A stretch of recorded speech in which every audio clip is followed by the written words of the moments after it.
how do you excel in your business? You're here today to further your education, and Deborah has done an amazing job organizing a great team of speakers.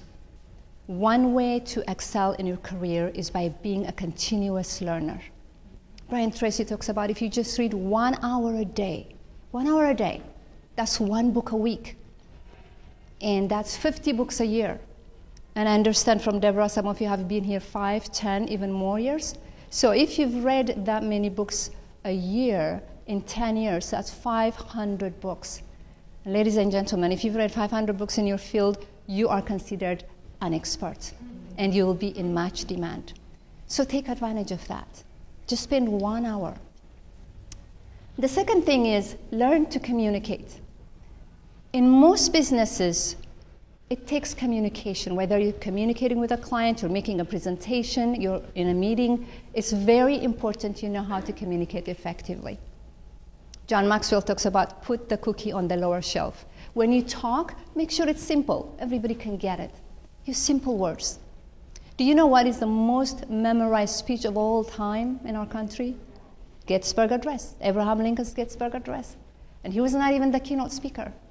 He used 262 words in that speech, and 202 of them were 1 single syllable words. Simple, but they connect to the heart. It's about being genuine and connecting to the heart.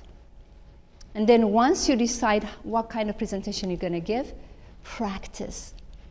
Practice. I heard the late Steve Jobs would take 2 full days to practice before he pitches on a new product.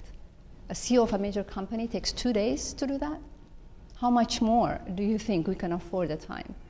It is very important that when you meet with your client, you don't just give them what they expect. You blow them away. You give them absolutely no reason not to do business with you. You go beyond their expectation. The third and really important is our nonverbal communication. A very popular science journal said 93% of our communication is nonverbal.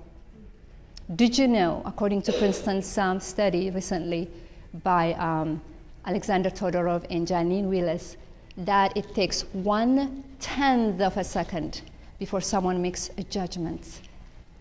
Yes, you have just blinked your eyes and that's it.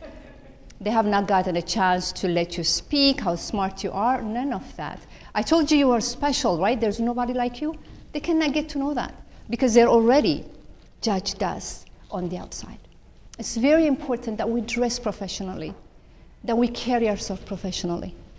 Dress as if you own the company you work at.